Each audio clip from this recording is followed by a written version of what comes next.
webcast is now starting. All attendees are in listen-only mode.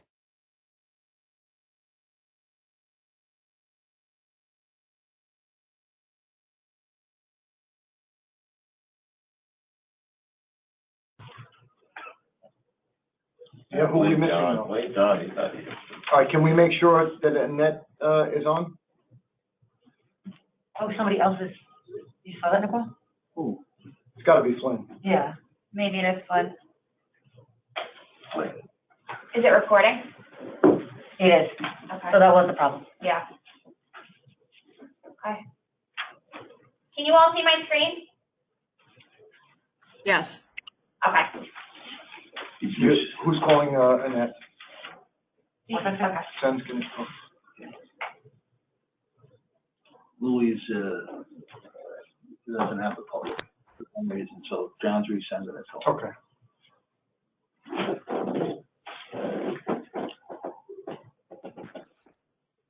Hey, Bobby, I'm in, Bobby. Okay. I'm waiting for a text back. Oh, and that text. Hi. Annette is on? Yeah. Okay, we've got Annette on. Good morning, everybody. Welcome to the disability meeting for January 2021. Happy New Year. Let's just go through the roles. Representing the PBA. PBA is represented by Joe Alejandro. Betty Caradaro will not be attending today's meeting. Joe, you have her proxy? Yes. DEA. Kenny Sparks. SBA. Jeffrey Ward. Anthony Borelli. Jeff, I'm sorry. So Jeffrey Ward we got on too, and SBA. Anthony Borelli. LBA. Lou Turco. CEA. Chris Monahan. Commissioner of Finance. Bill Dukes for Acting Finance Commissioner Michael Hyman. Representing the mayor. Cynthia Collins, designate for Mayor Bill de Blasio. Controller. Susanna Vickers for Controller Scott M. Stringer. John Dorsey, alternate designee for Control Scott M. Stringer. And the police commissioner. Stephanie Zimberg for Commissioner Shea. The actuary. Sherry Chan, Chief Actuary, present by invitation. Representing legal. I'm sorry, do we have somebody else from the actuary's office too? I'm sorry, I cut you off. That's okay. Good morning. Keith Snow, Office of the Actuary, present by invitation. Okay. All present by invitation from law. That was Sharon? Yeah. Okay. Damien, you're on? I'm on by invitation, Damian Law. Okay. Nick Sifuni? Yes, Kevin, thank you. Good morning. Happy New Year. Nick Sifuni as Council DEA, SBA, LBA, and CEA. Okay, Mark Marino? I'm present Okay. by invitation. Gary? Gary DeRosa, SBA, present by invitation. Okay, Keith Snow I have already, and let's just go around the room, starting with Stanley. Stanley Thomas, Police Pension Fund, present by invitation. Andy Miller, Police Pension Fund, present by invitation. Cardona Andre, Police Pension Fund, present by invitation. Nicole? Nicole Jambrisi, New York City Police Pension Fund, present by invitation. Joe Snow, Pension Fund, present by invitation. Angela Trustees, Pension Fund, present by invitation. Anne Ferrando, Pension Fund, present by invitation. Bob Sensky, State Pension Fund, present by invitation. Chris McGrath, PBA, present by invitation. David Morris, PBA, present by invitation. Kevin Holleran, Pension Fund, present by invitation. Is there anyone else we're missing? John Flynn, Police Pension Fund, present by invitation. All right, we've got everybody? All right. Nicole? Yeah. This is for Nicole. Nicole, I don't know if you can read this. I got it. Okay, very good. All right. Thank you. All right. So, you ready? So, okay, so let's get to the agenda. Public session.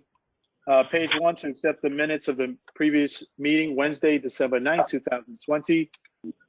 and to confirm the next meeting date, Wednesday, February 10th, 2021. Can I just note for the record, we have a note in the chat from Raj Shah from the PBA. He's having technical difficulties. He can hear the meeting, but his microphone doesn't work. He'd like to note he's present by invitation. Okay. All right.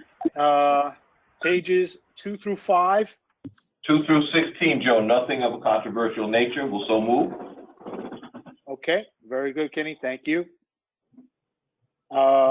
Page 16, a memorandum from Robert Sens-Castet, report regarding recovery of monies due and forgiven. Oh, I'm sorry, that was 16, sorry.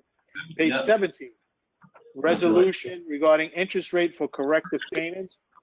The PBA sent out an email last night, kind of fleshing out our position. But before we go on, I'd like Dave Morris to flesh that out a little bit more. So if you don't mind, Dave. Thanks, Joe. I'm going to keep my mask on, so I hope everybody can hear me. Just the background on this, I think that there a couple of months ago was an agreement that for purposes of repayments of overpayments and underpayments, that the Treasury rate, the 10-year Treasury bond rate was going to be utilized, and the resolution to that effect was going to be voted on. Right before the last meeting, there was an amendment suggested by the actuary's office, and the effect of that amendment was that a higher interest rate, the regular interest rate of 7%, was going to be used for a certain class of repayments where a member was going to have their future benefit actuarially reduced. Our position on this is that it's, basically inequitable to have a certain class of member, a member that in most circumstances is not in a position to make a lump sum repayment, repay the fund back at a higher rate than somebody who is able to make a lump sum repayment. And also the lower rate is going to be used when a member has been underpaid and there's going to be a repayment made to the member. So from our perspective, it doesn't make sense to have the member who can't afford to make the repayment singled out for the higher interest rate over a period of time when the law doesn't seem to require it. And we can hear from the actuary's office about whether they think it's necessary to apply the actuarial interest rate. I haven't seen anything that suggests that it's required. But essentially, that's our position here. We believe that the previously agreed on rate should apply to every repayment that's made by them.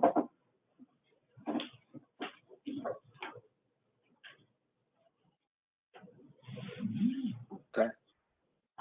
Well, okay, that's Sherry. Morning. Morning. I just wanted to state for the record, I just want to clarify the point that I wasn't opining on when the interest rate was supposed to be used and not supposed to be used. My additions to the resolution was to simply point out that it, as currently stated, the resolution, previous stated, the resolution was contrary to a provision of the administrative code.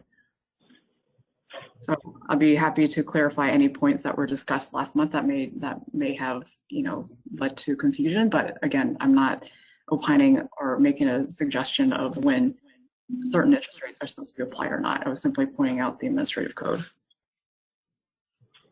Okay, I appreciate that. So, I'm sorry. So at this point, given Sherry's willingness to work with us and talk with us a little more about this, I'd like to just table this for one more month until we could get further answers and be more comfortable. So I'd like to table this.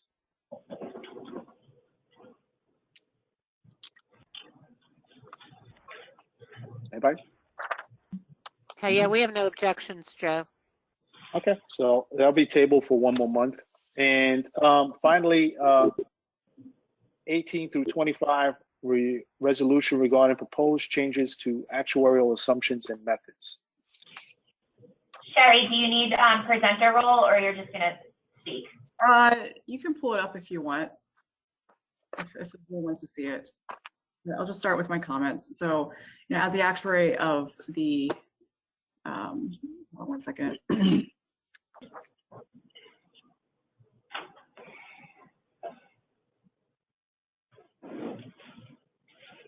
You guys see the memo? Okay. So, as the actuary for this fund, one of my main duties is obviously to make sure that the money is there and the funding is secure for promised pension payments to be made to both current and future retirees. And part of that is obviously to make sure that the assumptions and the methods used to calculate these benefit payments are as accurate as possible in my professional judgment. And they do reflect the demographics of the plan as well as the environmental, economic environment that we're in. And part of that, to make sure that these assumptions and methods do reflect that, is to have actively manage these assumptions and methods and review any changes in demographics or changes in economic environments to make sure that the assumptions and methods continue to reflect what is actually taking place and what the environments are showing. So with that, this is the memo that was presented to the board last week and was distributed to the board to detail some of the package of some of the changes that are being recommended. I'm happy to walk through them if the board wants, but this memo was distributed a week ago. So I'm happy to answer any questions, or again, if you want more details, I'll be happy to walk through it.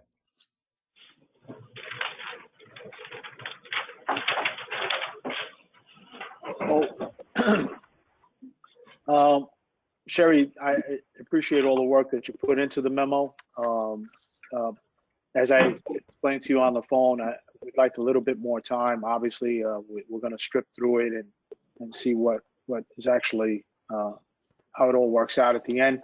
So again, this is another item we'd like to table for 1 month to review all of the requests. So that'll be tabled. And thank you for coming, Sherry. So with that, I'd like to make a motion to go into executive session for purposes of discussing disability and health-related matters. So moved. John Dawson. Are we having John before we go, John? Are we staying on this, or we have another link to go into executive session? Because I didn't get the link for executive. Yes, there's a separate link for executive session. I can forward you the email, Joe.